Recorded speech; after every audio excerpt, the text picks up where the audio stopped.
Hello, Bill. Good morning, Matt. Welcome to the DMZ, everybody. A little early, Tuesday DMZ. Yes, Uh, my you, schedule's, thank you for accommodating me. My schedule this week is different, but I thought that because I've seen a lot of debate stuff on Mhm. Twitter, and it feels like it would not be premature for us to weigh in this week. So thank Well, you.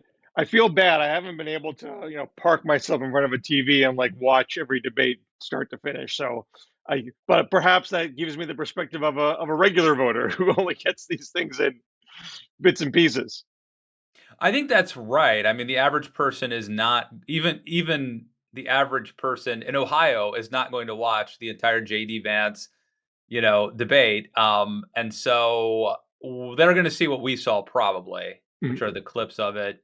And so there was the Ohio debate. There was obviously not an Arizona debate. But a CNN appearance.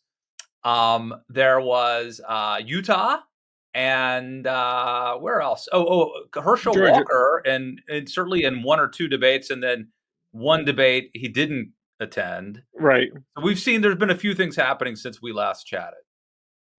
Uh, and I don't. Yeah, it's funny because there's obviously a lot of attention around Katie Hobbs, the Democratic gubernatorial nominee in Arizona, refusing to debate Republican Kari Lake.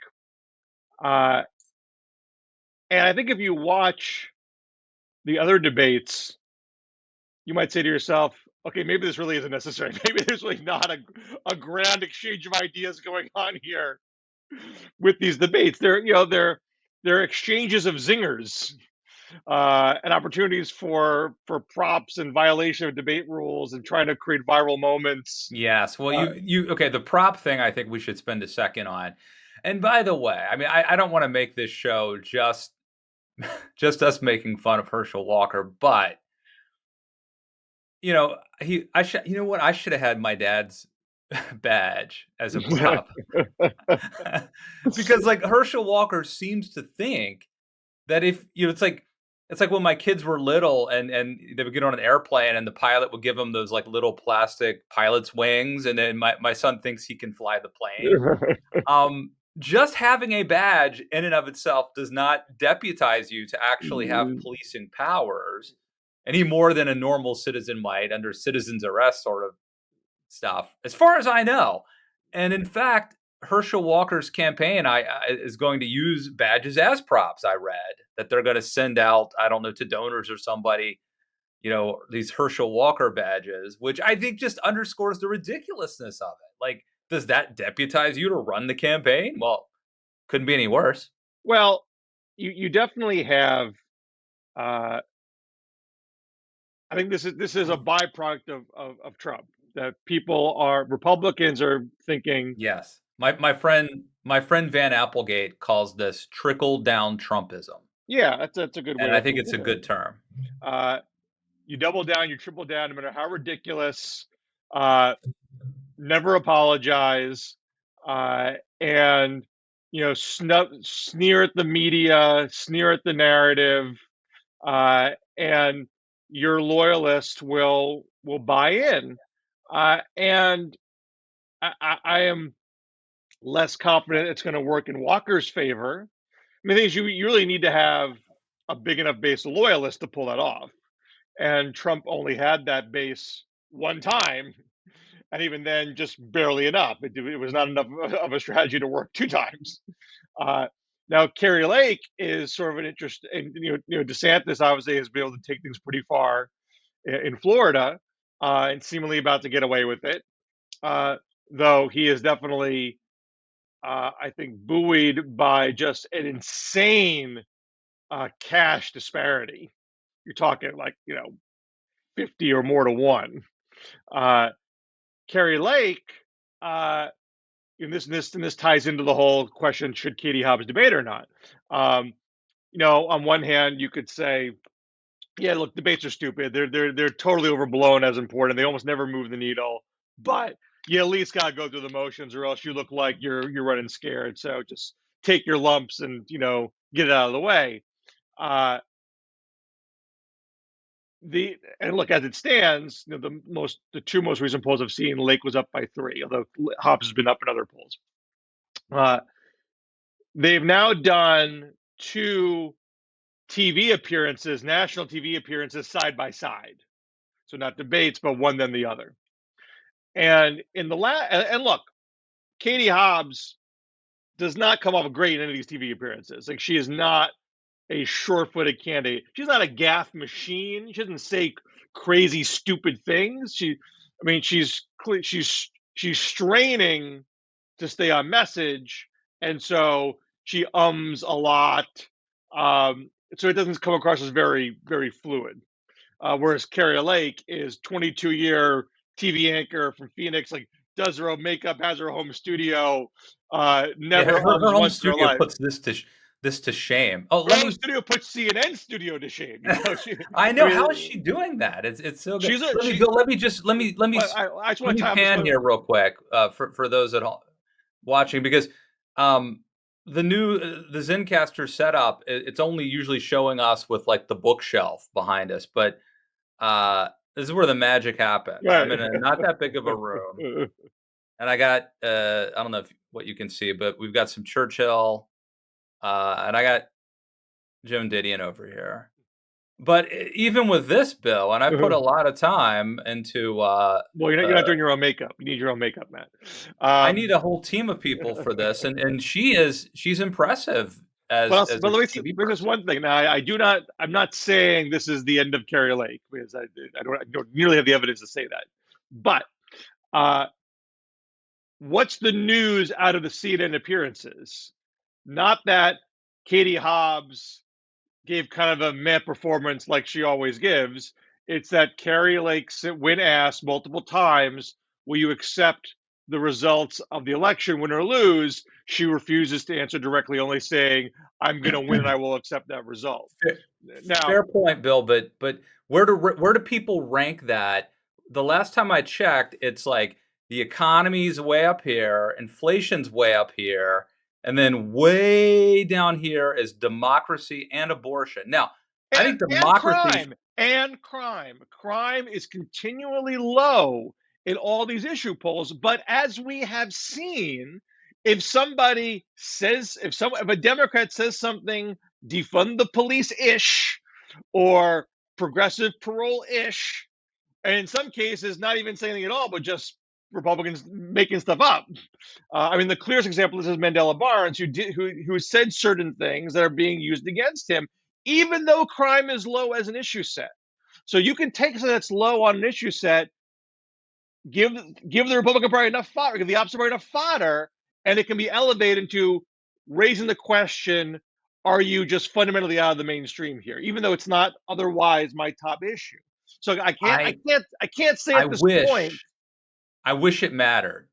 Well, all I'm saying is it matters as much as it may not. It totally may not.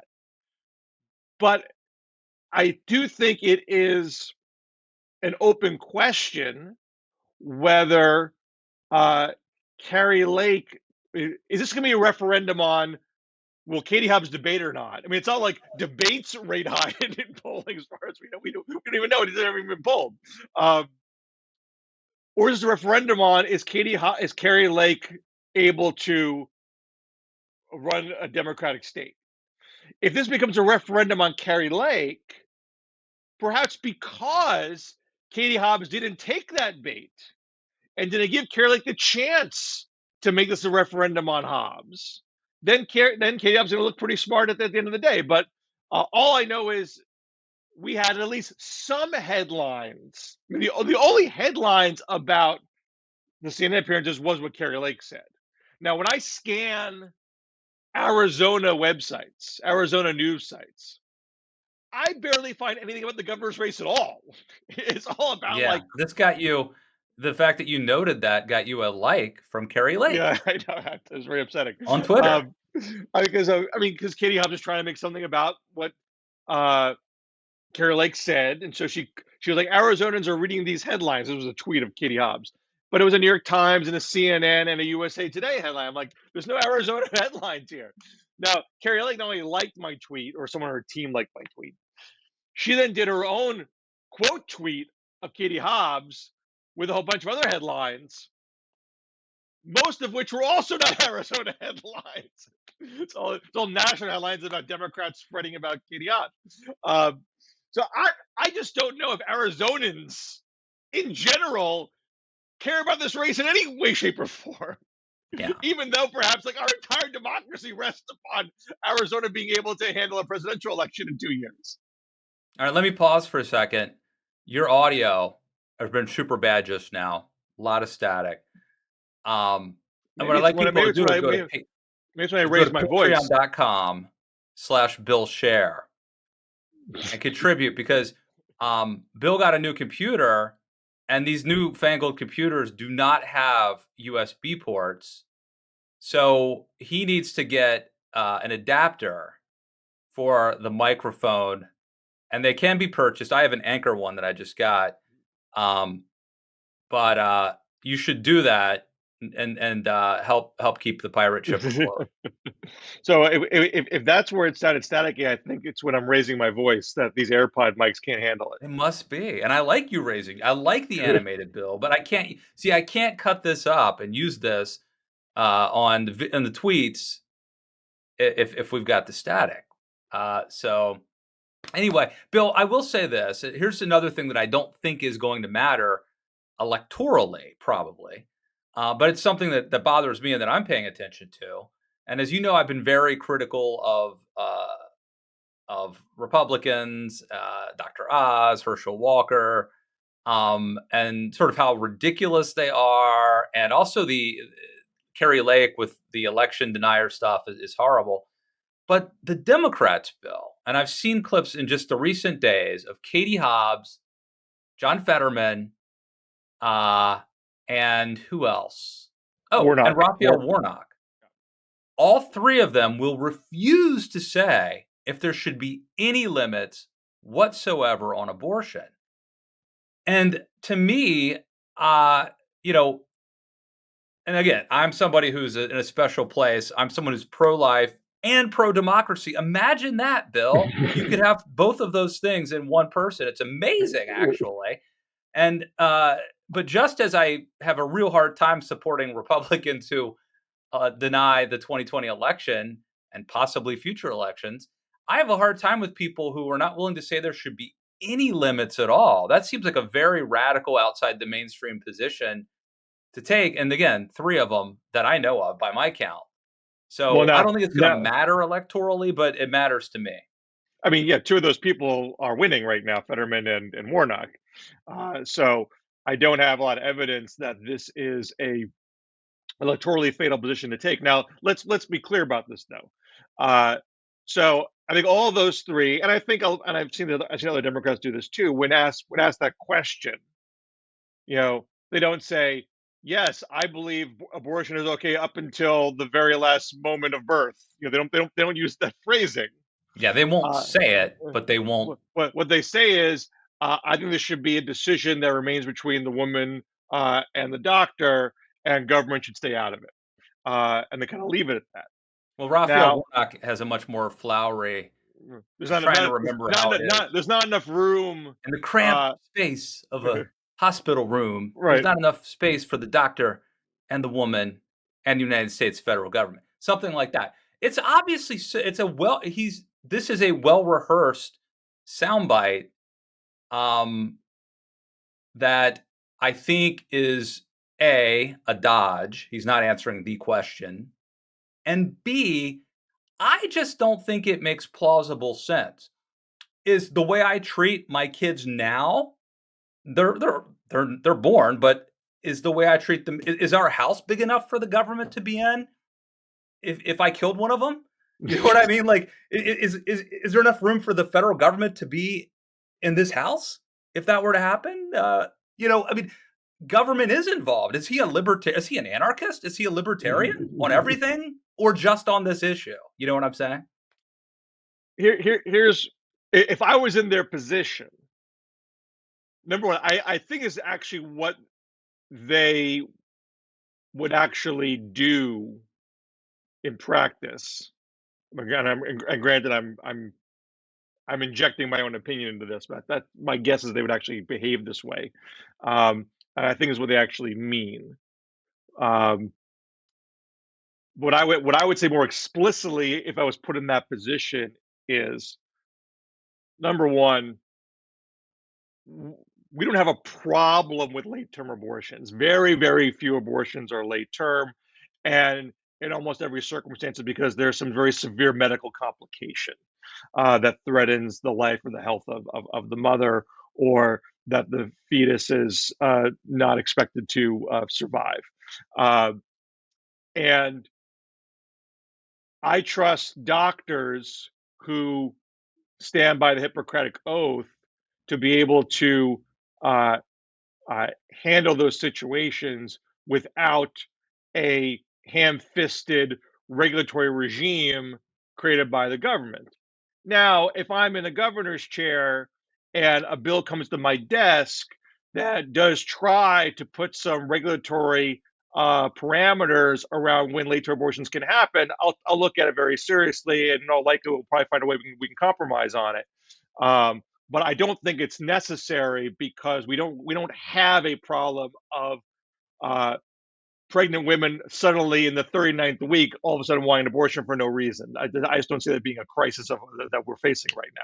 That's how I would communicate it. Now, Yeah. what I think is happening is uh, these candidates, I don't know if it's because of poll data or focus group data or whatever. I mean, this is clearly a memo that's going around because they all are using the same kind of Yeah, language. and that's part of what bothers me about it, is that obviously this is a phony, baloney, rehearsed talking point that, and that just aesthetically and temperamentally also annoys me, which is, by the way, one of the reasons that, I got into that big fight on CNN a few years ago when I talked about the mob that was coming in to try to chase Ted Cruz out of Fiola. And I'm guessing there had been some sort of memo that went out that don't let them call it a mob. I wasn't spouting a talking point, but apparently that was like a right wing talking point that the right had handed down, like, call this a mob. And then there must have been some prime directive in the other direction. Don't let them, don't let them, whatever you do, don't let them call them. I hate these um central command talking points where people are just spouting things that don't really even make sense. The well, Raphael Warnock my thing sounds good unless you think about it. Well, there are a lot of talking points in this universe that work that way. Republicans are not averse to using Yeah. them when it wins in their favor. My Once again, guess, they should take your advice, though. I think the answer you gave is actually better than the answer they well, gave. it's more detailed and Honest. I mean, I don't want to use that. I don't want to say that. But a lot of times in debates, and it's one of the reasons why I probably would not be a very good politician on a debate stage, is giving the nuanced answer often isn't helpful. Uh, and because people only see the clips. Yeah. I imagine there's probably been a fair amount of research done on this, at least for this election cycle, when it's right on the heels of the Dobbs decision and Republicans are imposing more extreme bans in several states. The Democrats aren't finding they have to play defense on the late term abortion question. They certainly did, in the late 90s and early 2000s. Yeah. But they may not have to do that right now. Right. And once you get into the Oh, weeds of it, do they risk upsetting someone who's a diehard pro-choicer and deflating that's what it the is. base vote? And Yeah. they don't have to, uh, since the swing they're not going to lose a swing over that formulation. Yeah. No, that's what it is. They're playing to their base, just like the right does, and that's my problem. Because, and I don't want this to just be about me, because again, I do not think that my what I care about is representative of the electorate. But again, it'd be nice to have a party that is a sane mainstream party that doesn't believe in coups, and also doesn't like infanticide. I mean, can we have a party that Well, again, that but I don't think you have Democrats actively promoting infanticide. And the argument they're is just that okay with it? you I mean, they're you not you actively no no promoting it. no no I'll no concede that. The argument Yeah. is you don't need complex regulations around late term abortions because they're not being used to kill babies. They're being used for medically complicated situations. But they're okay with, I mean, they're okay with abortion, early on, like in the first trimester. They're okay with abortion in the middle, you know, and they're not willing to say that at the end is, so they're not willing to say there should be any limits at all to this. Whereas I I'm very I think pro-life. that there'll probably be a point in our periodic abortion debates where you will find Democrats more willing to talk about late term parameters. I just don't think they feel it is politically necessary for them to talk about it right now, considering the moment that we're in. That is my guess. All right, Um, I've hijacked the discussion, so why don't you take us to a different well, place? here's another interesting. So I have a piece of Real Clear Politics went up today about two governors' races that are a little under the radar. Perhaps they're getting a little bit above the radar now. Oregon and Oklahoma, two states that no one thought were going to be, toss-up races. Uh, and Oregon's a little more easy to see what's going on because you have a three-way race. You have a right-leaning Democrat who broke away from the party, running as independent, and is splitting the Democratic vote, and letting the Republican candidate, who's a pretty conservative candidate, this is not like a Charlie Baker Northeast moderate. Uh, this is Christine Drazen. She's winning pretty much every poll, not by a lot, but consistently winning with the Democratic vote being split. And that Democratic vote's being split in large part because of crime concerns. Here's a state where crime is polling a lot higher. Particularly centered around Portland. Portland's been very unruly for a long time. A lot of uh, anarchic protesters, homeless encampments, drug overdoses. Uh, so, uh, and Democrats have been in charge of Oregon for decades. They've had the governor's seat since I think '86. Democrats obviously run Portland. Now, I didn't get into all this in the piece. What is complicated is, Portland's mayor is actually fairly moderate. He beat a far left candidate in the last election. He's not a defund the police, in fact, I believe they've raised their police budget recently, um, but they still haven't gotten a handle on the situation. And I think a lot of the attack ads on the Democratic Tina Kotek are hyperbolic or flat out untrue. But the sentiment, the concern is so palpable that, I mean, here's an example. So the Independent, Betsy Johnson has an ad, and now keep in mind Betsy Johnson was first bankrolled by Nike chair emeritus Phil Knight, and then when Johnson was kind of stalling out at 16 to 20%, he said, screw Betsy Johnson. I was going to give my money to the Republican now because I just hate the Democrats. But Johnson is still putting most of her energy into attacking the Democrat, Tina Kotek. So there's an ad. It features a mother of someone who died of an opioid overdose, saying in a very heartfelt way that Tina Kotek passed the law that legalized hard drugs, heroin, fentanyl, meth. We can't have that. You vote Betsy Johnson. Now, there is a law in Oregon that has largely decriminalized hard drugs, but it was a voter-approved referendum. It wasn't Tina Kotek in the back rooms making it happen. It won by referendum just 2 years ago by a very large margin.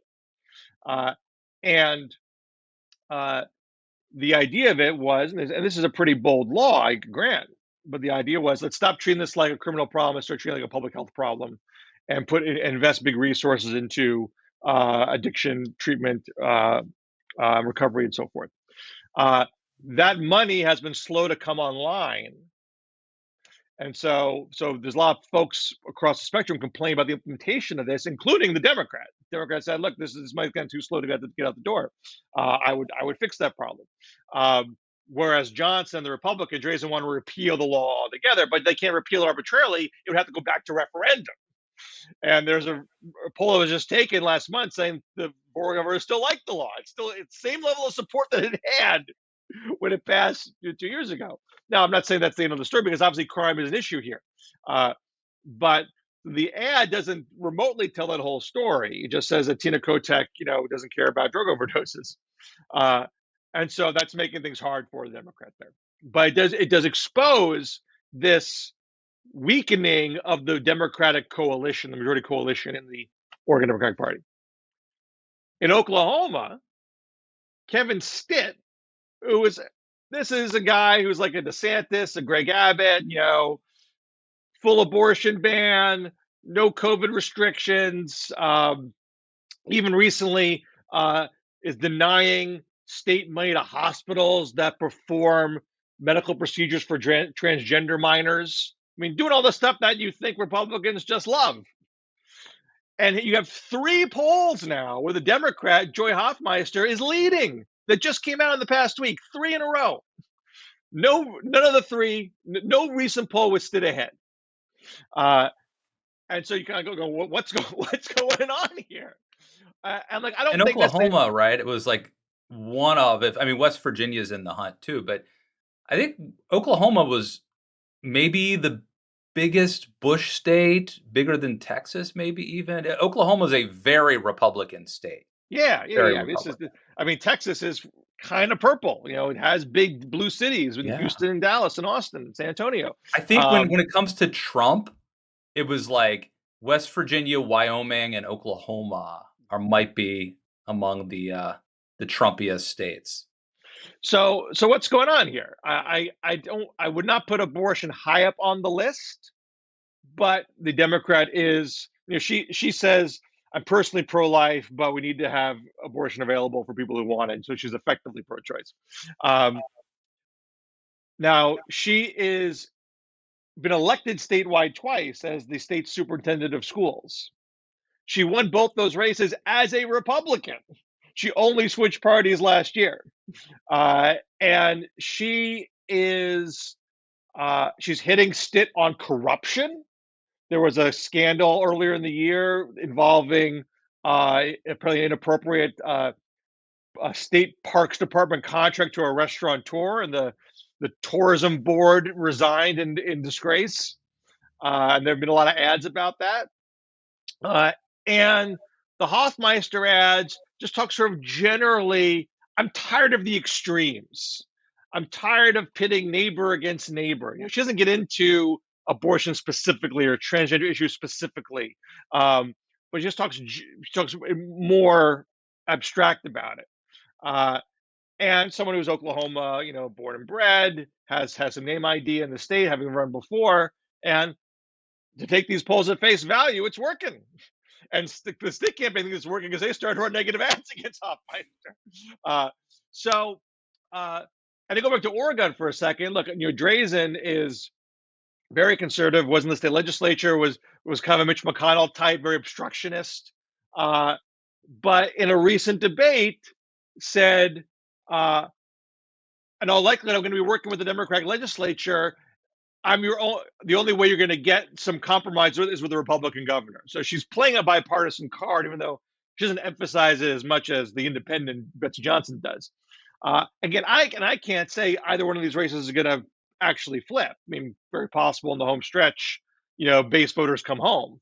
But the fact that it's close at all, I think, is evidence that you do have an appetite for bipartisanship and moderation, even in these deep red, deep blue states. And I'm not saying it's the only data points here, because obviously DeSantis could well win in Florida. It's not like you can't win by being a diehard. But I think it's very possible that we're going to come away with this election looking at the totality of the data, saying, you know what, there is a middle here. A middle still exists. And if you're going to snub it, you're taking a risk. And I'm stuck in the middle with you, Bill.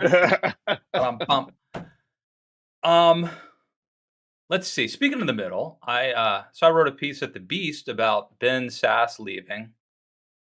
He's apparently going to go be the president of the University of Florida.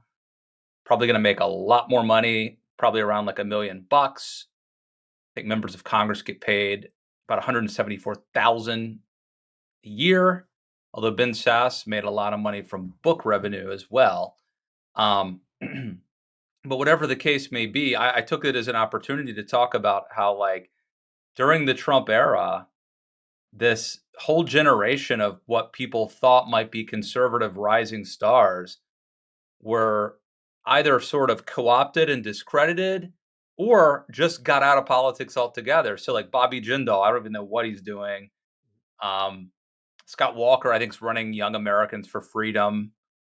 Um, Obviously, Ben Sass is going to be a college president, university president. And then, of course, you've got people like the Marco Rubios and Nikki Haley's and Ted Cruz who have sort of beclowned themselves. Um, but this was considered 2016 was considered this really strong field of young rising stars. And then you had people like Liz Cheney and Adam Kinzinger who've been chased out of politics, at least for now. Not out of politics, but out of electoral office, out of the Republican Party, I should say. Um, Chased out's the wrong word. Knocked out is in the case of Liz Cheney, but she's very tough.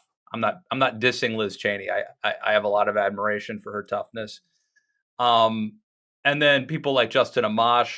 So yeah, I think, I mean, it's in a way it's just an obvious point, and it's not it's not anything super profound. But I do think it's probably underrated, underappreciated how, like, Donald Trump didn't just sort of come in and become president. He has destroyed a generation, kind of a Gen X generation, of up and coming conservative stars who were pretty diverse, and Bobby Jindal, Nikki Haley, Marco Rubio, Ted Cruz, somewhat diverse, young. Paul Ryan, I think, could be on the list. And these are people who, by and large, were like Reagan conservatives who talked about things like human flourishing and the right to rise. And that has all been either co-opted or destroyed and replaced by, Dr. Oz, Herschel Walker, Kari Lake, Ron DeSantis, and who's the guy in Arizona, Masters. Mhm. I'm not sure how it's going to shake out, but I think it's kind of an underrated story. What say you?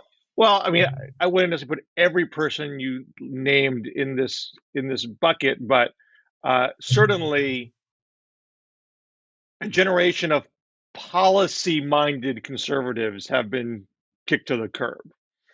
The Trump mantra is that you don't win on 10-point plans. You win on bravado and Culture war. culture war, owning the libs, all that kind of stuff.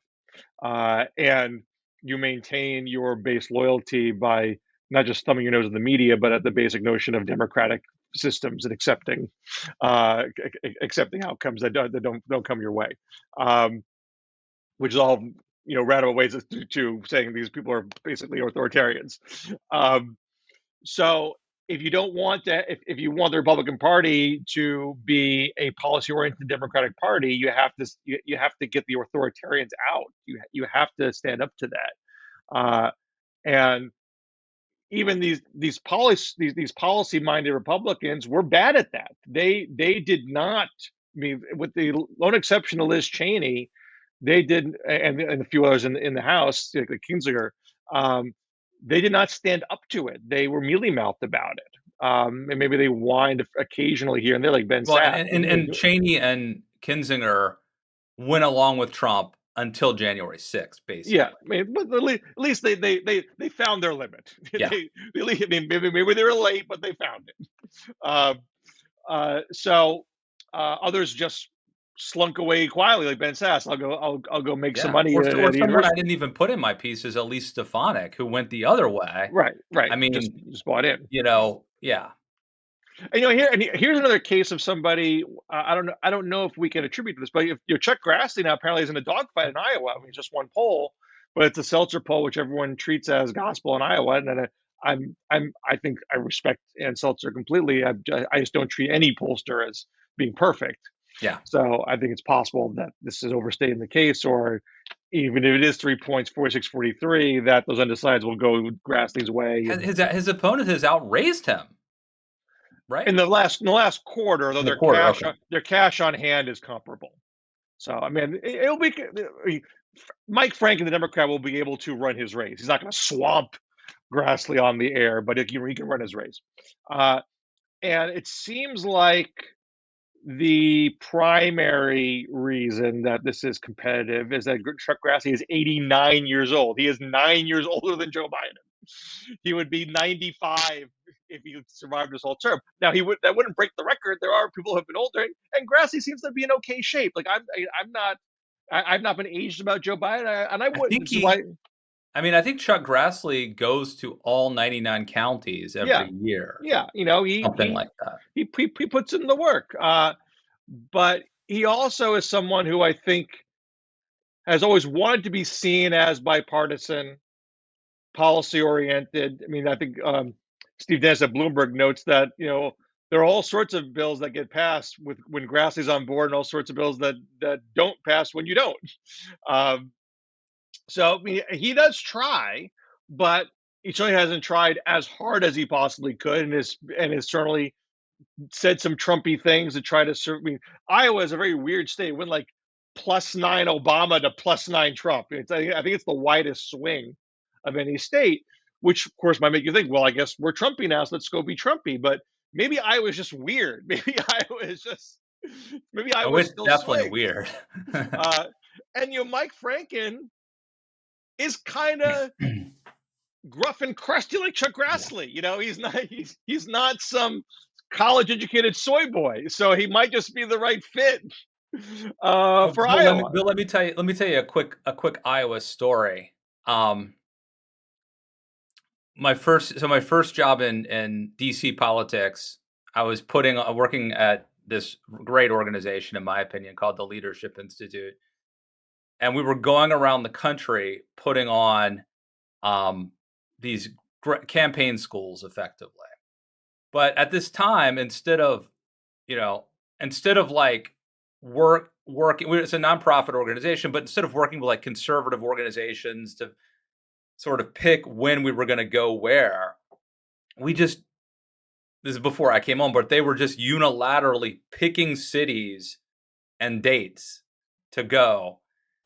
And my first job, the first recruiting job I had was, it was like Des Moines or Ames or something, Iowa.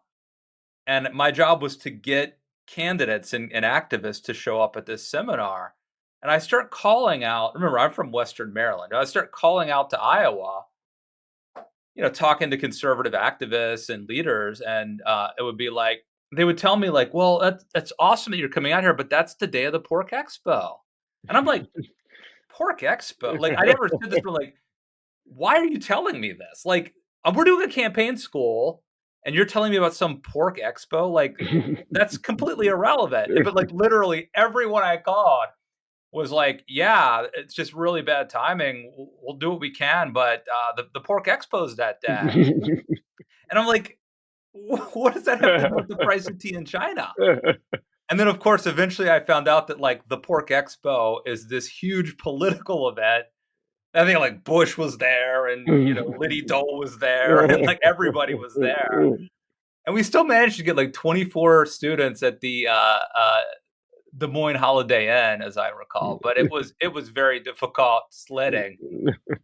Why did they plan that day? I'll never know. You got to know your state. Know your state. But just to go back to the Trumpy point, I think if you are a pro-democracy Republican who does not want to see Trump dominate the party going forward, you should be trying to stop Kari Lake. Like Kari Lake is like DeSantis. I mean, one DeSantis is almost a done deal, so you can't stop him. Wait, that's news. That's newsworthy. You're conceding that DeSantis is going to win? I have zero evidence to suggest otherwise. I thought early on that maybe he would have overstepped, and there was a political profile of DeSantis that had some Republicans saying, dude, DeSantis is getting a little too big for his britches here. He's really playing with fire. Not that they think he was going to lose, but just that he was doing stuff. He was going farther than he had to, that it might bite him in the ass down the line. But the cash advantage is insane. There's no poll where I think it's even closer than 4 or 5.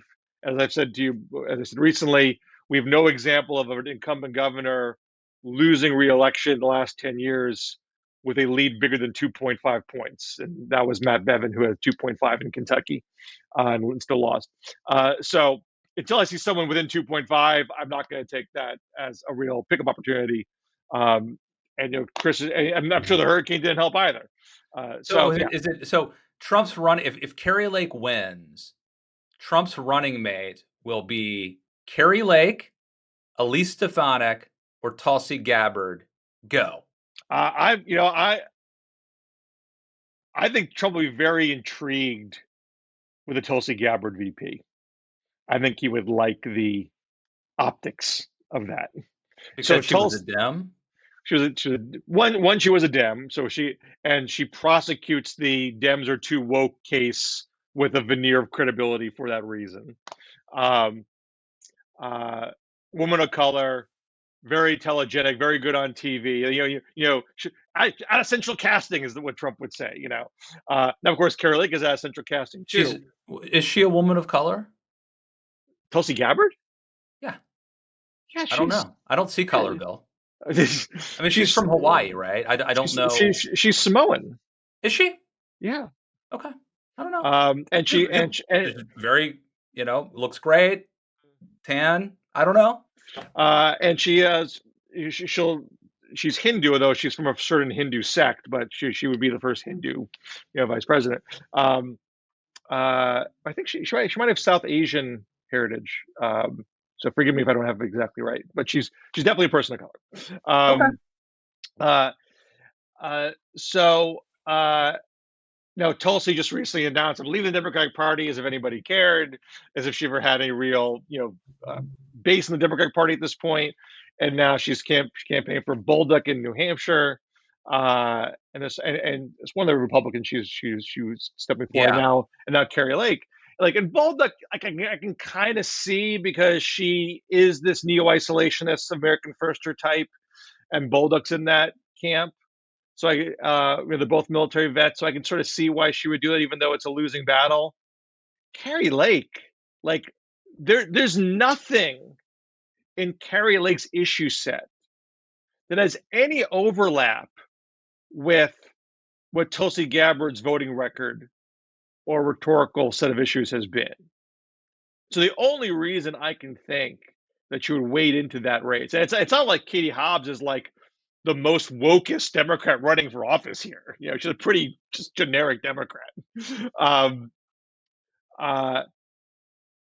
could only think you would do that if you're trying to get in good with Trump, and show to Trump, I'm all in on your Republican Party. So Bill Scher says that the front runner now for Trump's Veep is Tulsi Gabbard. I mean, I'm probably getting ahead of myself and saying something like that. I think Tulsi is doing it with that in mind. That's my guess. And I put that up on Twitter, and some people thought Kari Lake's going to be the VP, of course. And I can't be a mind reader here, but just what little I know of Kari Lake, seeing her in action in the past few weeks, I don't think she's a number 2 kind of person. So if she won, I think she'd be happy being the foot soldier in warping the Arizona election to give Trump the electoral votes, and perhaps abetted by a Republican Secretary of State, Mark Finchem, if he wins that race. I think she'd be happier playing that role and then running herself in 4 years than being Trump's number 2 now. Although, of course, she could run Trump number 2 and not have to step down. I still think here's the other question: who's going to be Trump's Veep running mate in 2028? Will that be Stefanik? Does she get a shot at this? I mean, I don't see what Stefanik really brings to the table, quite frankly. But if you're a pro-democracy Republican, you should be going to Arizona and saying Kari Lake is an authoritarian. Mark Finchem is a cancer on democracy. We cannot have this. We cannot have our party stand by this. I know Katie Hobbs is meh. So what? We can live with 4 years of Katie Hobbs and beat her in 4 years with a sane person.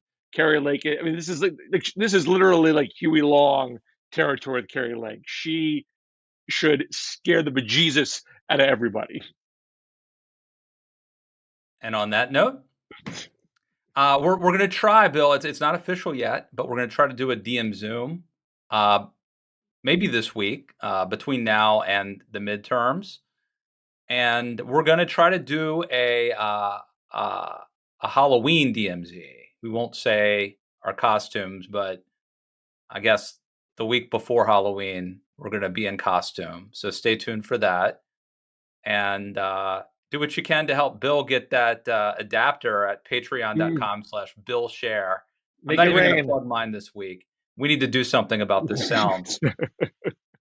Well, how much is an adapter? Like $10? I think it might be a little more than that, but yeah, if someone chipped in $10 right For the now, price of a cup of coffee, you can give me a USB adapter.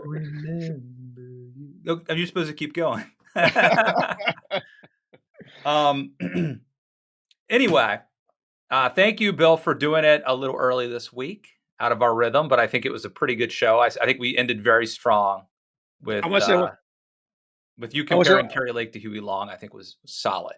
I want to say one Anything you other need thing to? about I'm sorry. Go what ahead.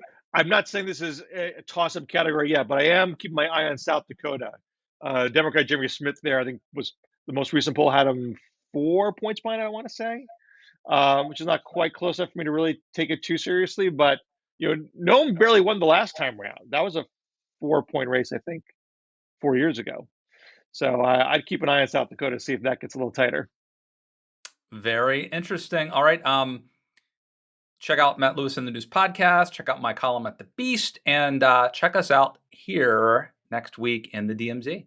I'll check out my piece on Katie Hobbs and the debates is up at Washington Monthly. Oh yeah. So that, as well as my Real Clear on Oklahoma and Oregon. Awesome. All right. See you next week. Thank you. Take care.